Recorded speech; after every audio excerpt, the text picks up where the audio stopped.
Hi class, today we're going to read a book that's named The World Turns Round and Round. It's by Nikki Weiss. And before we start reading the book, we're going to learn a topic that's called making connections. Making connections can happen in three different types of ways.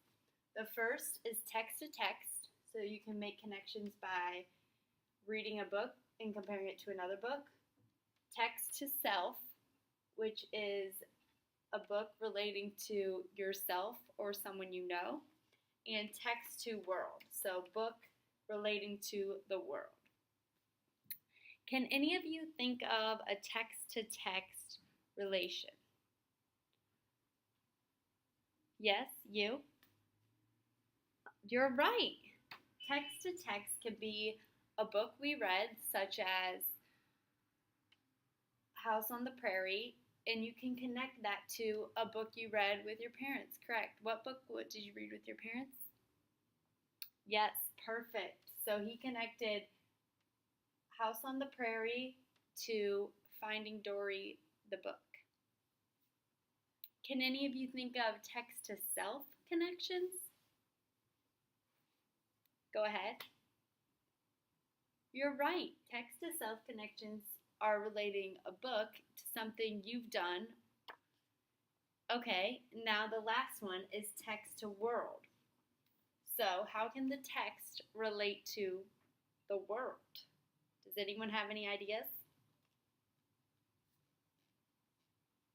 Absolutely. Text to world means you're relating the text to an experience or something in the world that has happened or a place in the world. That is perfect. All of these, text to text, text to self, and text to world, are a part of making connections to what you have read or what you're going to read. Now that we have reviewed what making connection means, we're going to read this book, The World Turns Round and Round, and we are going to try to make connections while reading this book. Okay, class, let's read this book together, and let's read the title all together to better understand what this book could be about. So, The World Turns Round and Round. What could this book be about just by looking at the title? Anyone have any ideas? Yes, absolutely. So, The World Turns Round and Round could be about everyone in the world coming together. That's a perfect prediction. But we aren't sure, are we? So let's read to find out. Now, class, can you tell me who the author is of this book? Anyone have any idea? Does it say? Yes, it does, absolutely, right here. Nikki Weiss is the author of the book. While we read this book, since it's about the world and all the different types of places in the world, I'm going to put up a picture of the place we're talking about in the book to show you guys where it could be in the world. Okay, class, so let's begin. The world turns round and round by Nikki Weiss.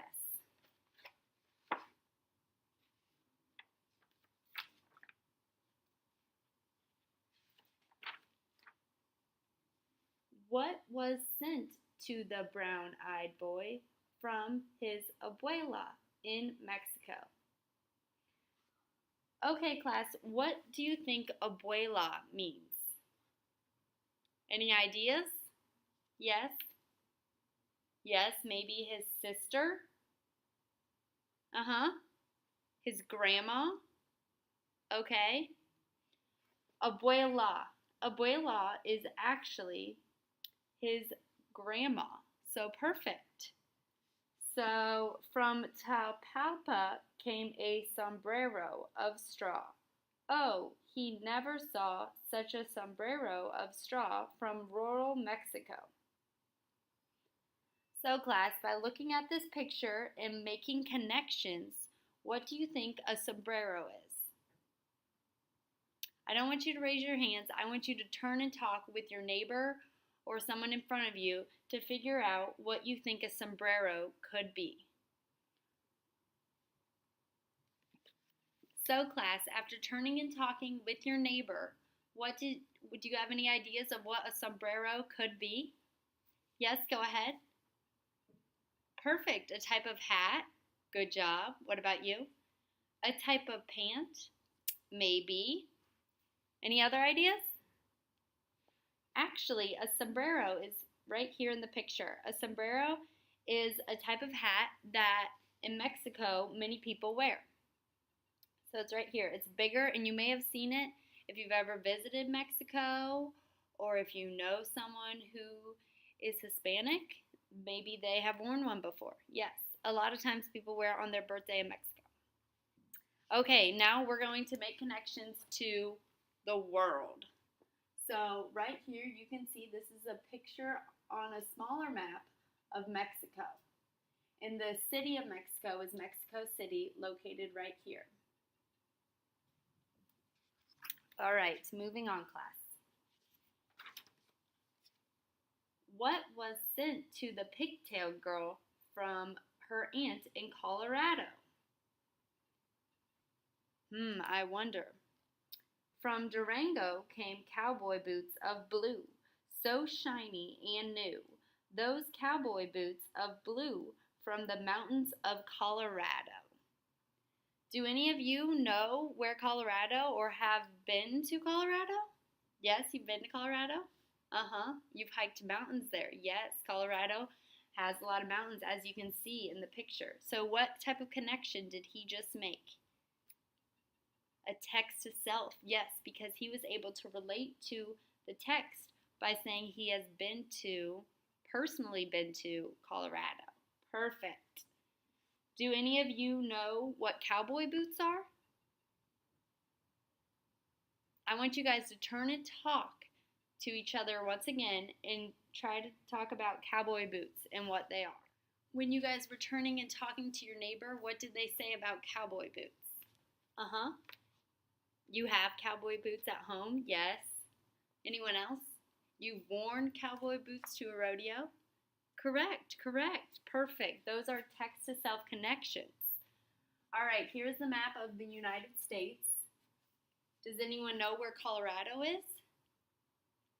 Perfect. It's on the west part of the map. It's right here. This is Colorado. All right, continuing on.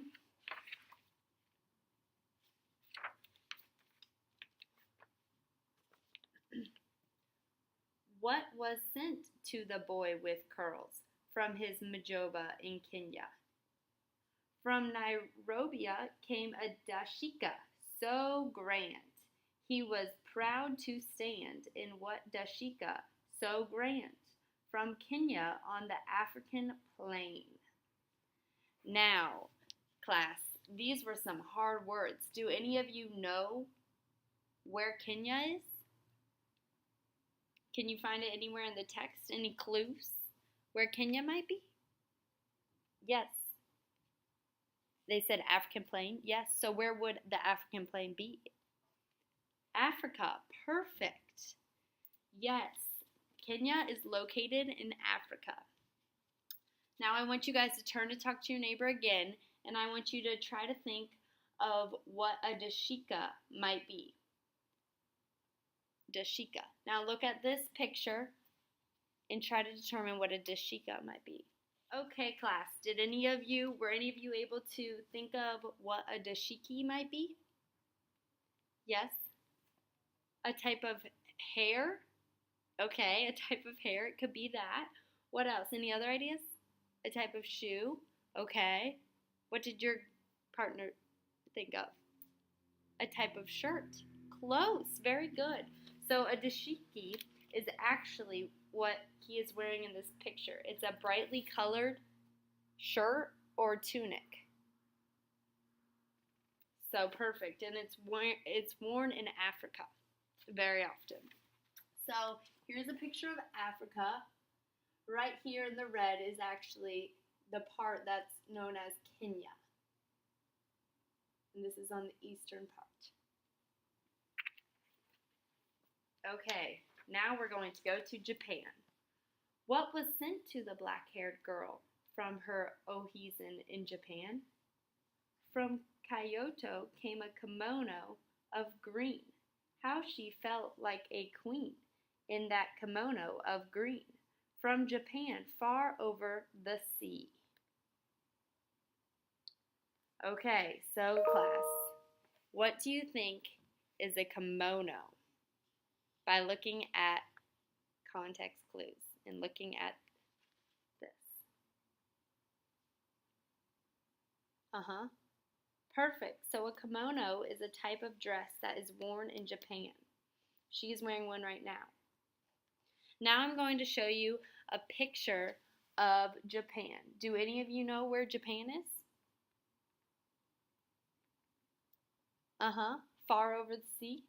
Perfect. Okay, I'm going to pull up a picture of Japan for you. So here is the Asia. So where could Japan be? Anyone know?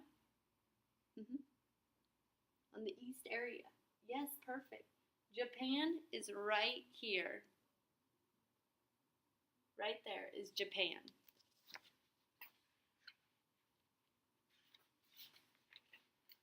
Okay, class. Moving on. What was sent to the red-haired boy from his babushka in Russia? So, class, I want you to turn and talk to your neighbors and try to figure out what a babushka is or who it may be. So, looking at the picture, what do you think a babushka might be? And after reading the text, I'll reread it so in case you weren't listening. What was sent to the red-haired boy from his babushka in Russia? So turn and talk. I'll pull up the map of Russia for you guys right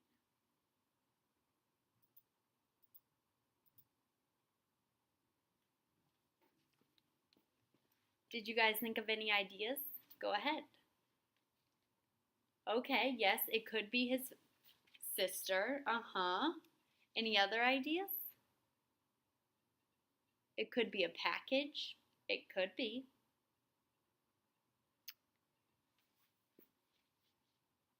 It could be a woman. Yes, it could be.